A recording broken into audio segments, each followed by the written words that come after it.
Good morning, students. This is my lecture number 1 for class 11th, subject English, book Hornbill, poem Childhood, composed by Marcus Nathan. Children, this poem is taken from your main course book Hornbill, and in this lecture of this poem, I shall give you the complete introduction of the poem, and then I shall be explaining the poem stanza wise to you, and I'll let you know the rhyming scheme used by the poet in the poem, and at the end of the poem I'll let you know all the literary devices which the poet has used in this poem. So let's begin the lecture with the introduction of the poem. Children, this poem Childhood is written by Marcus Nathan, and in this poem the poet thinks over his lost childhood. He wonders about the moment where he lost the innocence and realized that the world is not what he seemed it to be. He recalls when his thoughts changed and he realized the hypocrisy of people around him. He finally settled down to the idea that his childhood went to some forgotten place and is hidden in the face of an innocent infant. Infant is newly born baby.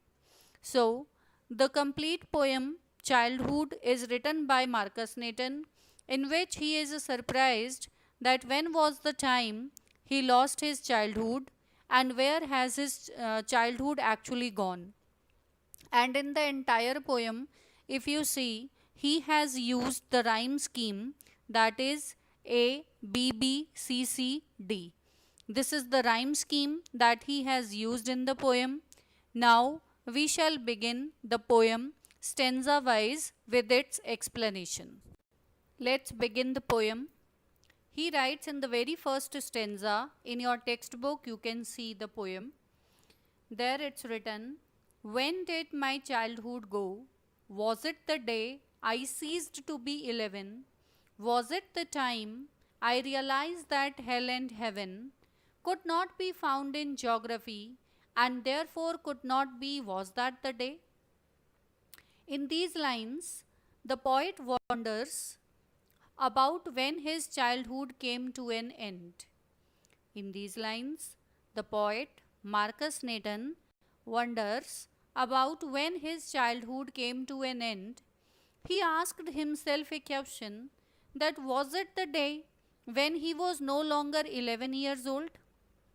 Was it the day when he realized that hell and heaven existed and yet could not be found in geography or on any map?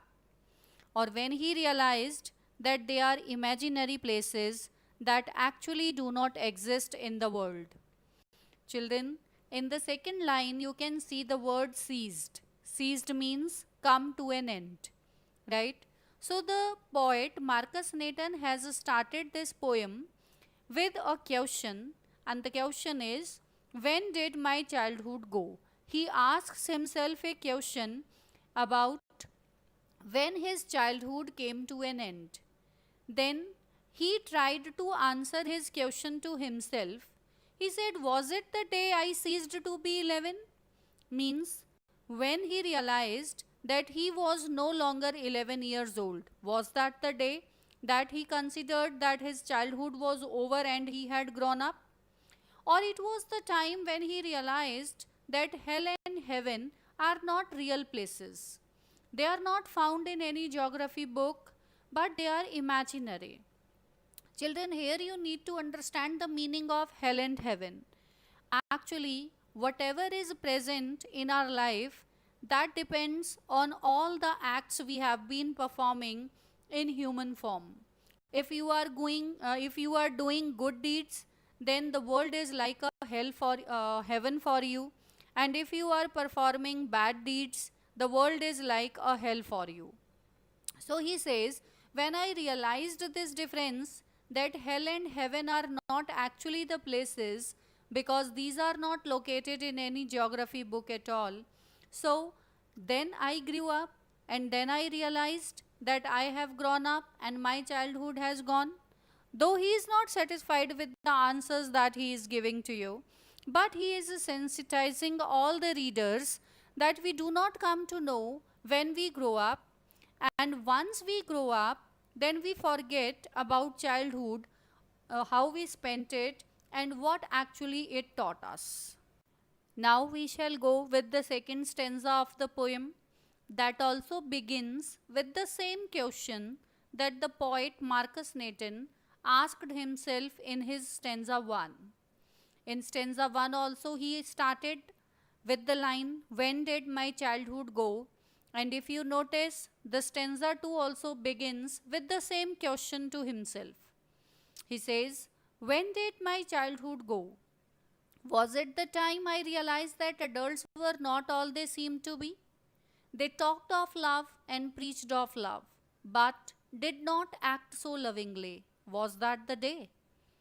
Here, in this stanza, the poet Marcus Nathan again repeats the same question about when did his childhood go.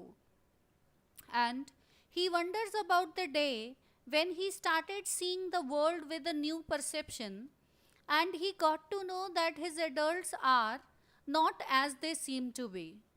The adults, they talked of love and preached of love. Preached means spoke.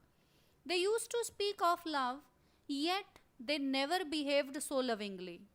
He noticed that the adults were double-faced in reality. Then he says that adults teach children that children must act lovingly. Children must, spread loveliness, and children must spread love in their surroundings. They must talk of love, they must preach of love. But when the time came to act on their own words, then the adults never behaved so lovingly. The poet says, the words of the adults did not match with their actions. He found the words and the actions contradictory of their adults. So, he got so surprised with the double-faced adults in reality. Then he says, was that the day when his childhood go? That his mind had grown up and he could realize and he could differentiate the behavior of the adult and the words spoken by them. He found there was a great contradiction in their words and their acts. Their acts did not match with their words. For teaching children, they talk about love and all, and whenever it was their turn to behave so lovingly, they did not perform it. They did not behave lovingly. So the poet says, was that the day I realized that my childhood was over and I had grown up? This second stanza is also a question to himself, where he mentions that adults do not act lovingly, but they keep on preaching or teaching children to act lovingly. Children, if I want any child to teach something good, then I must be a role model. I must talk about the thing that I want others to perform. Then the poet says, he found their talks were completely contradictory with their actions. Therefore, he could not believe that the adults could behave like that. Then he realized, or he asked himself, was that the day when my childhood had gone?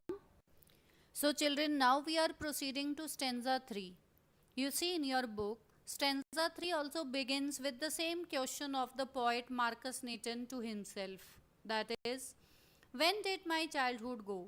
The same question he asked himself in stanza 1 and stanza 2. And stanza 3 also begins with the same question. And then it proceeds further. Was it when I found my mind was really mine? To use whichever way I choose, producing thoughts that were not those of other people, but my own and mine alone. Was that the day? Children, in this third stanza, the poet Marcus Nathan deliberates on the same question about when he lost his childhood. And he asked himself about possibilities of losing the childhood. He wonders about the day he realized that his mind was his own and could use it the way he wants. Means he realized that he had grown up mentally and he could make decisions of his life. His mind could help him in taking some decisions, and he realized that he could produce his own thoughts which were not bound by anyone. Means he realized that he had grown up and his mind was able to produce different thoughts for his benefits or loss. So, and those thoughts were not bound by anyone. He did not need anybody's assistance in channelizing those thoughts.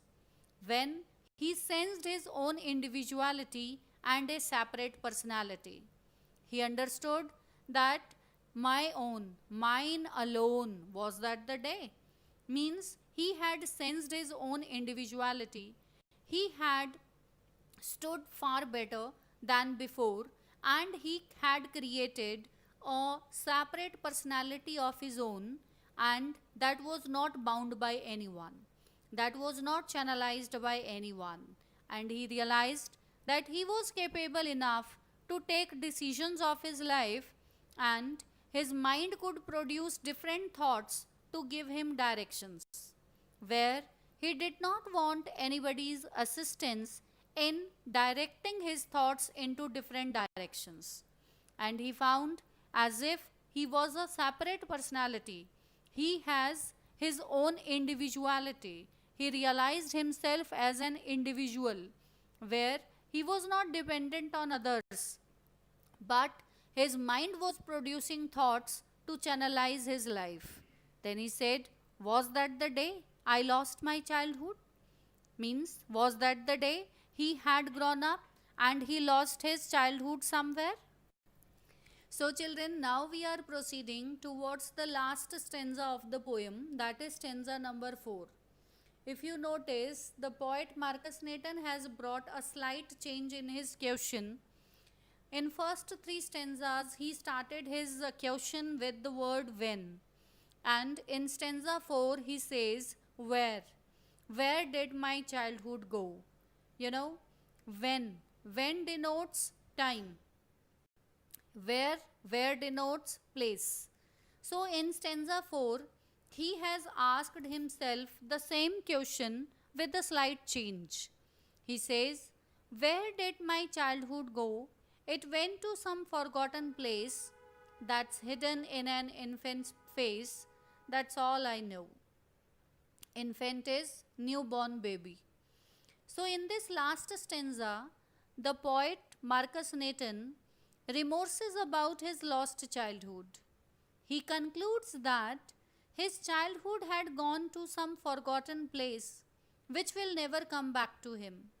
The place which he cannot recall. The place which he does not remind. He cherished his innocence which vanished now and could be only seen in a baby's face. He only has sweet memories of his childhood which would also soon fade away. He also conveyed a message that the innocence of childhood stays till the time one is an infant, and that is all he knows. So, what he says in the last 4 lines, I repeat, he cherished his innocence which vanished now and could be only seen in a baby's face. He says that where did his childhood go, and the place he could not remember. It went to some forgotten place which he could not recall. Then he said, if he wanted to enjoy his childhood, even at this age, whatever it is his, then the childhood can be enjoyed only in the innocence of an infant, a newborn baby. That's all he knows. Rest he finds that is all useless. So he says that we do not even come to know when do we lose our childhood and where do we actually lose our childhood. Where does it go? It goes somewhere to to a forgotten place which our mind does not help in reminding even. And all through our life, if we want to enjoy our childhood, it can be enjoyed in the innocence of an infant's face that remains always hidden.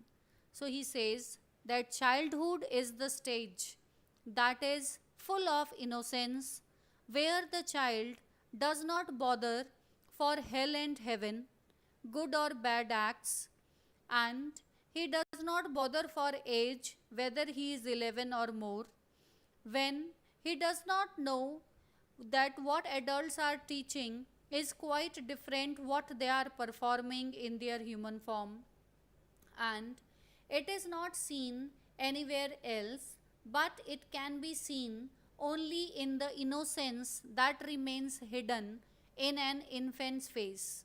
So if we want to enjoy our childhood, we must behave like the babies that have innocence, because as we grow, our mind grows towards cruelty, violence, hatred, and we forget innocence somewhere else. We start differentiating, therefore, we forget or lose our childhood. If we want to retain our childhood forever with us, that's mandatory to keep our innocence alive in our heart and mind. That is the only way to keep our childhood alive, and that can be enjoyed till we are alive. Children, now we shall talk about the literary devices used by the poet in stanzas of the poem. You see, the first one is rationalism.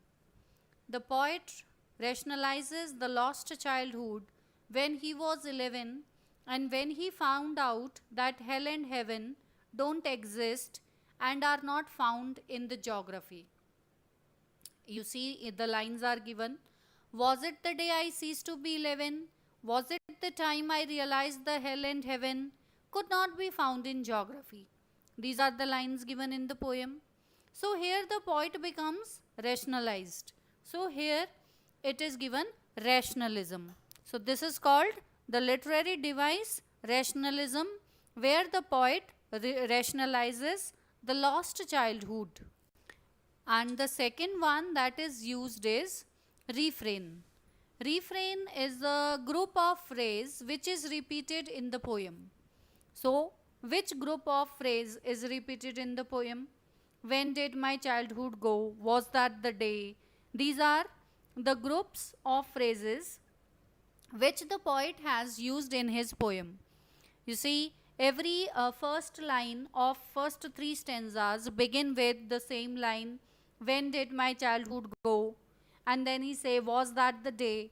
So here you see such lines are called refrains, where a group of phrase which is repeated in the poem, that is called refrain. So refrain is the second literary device used by the poet in the poem. Then we talk about individuality. In stanza 3, the poet realized that he can use his own mind and can produce his own thoughts. He discovered a sense of individuality in himself. He found himself as an individual. He found that his mind could produce his own thoughts and there is no bound.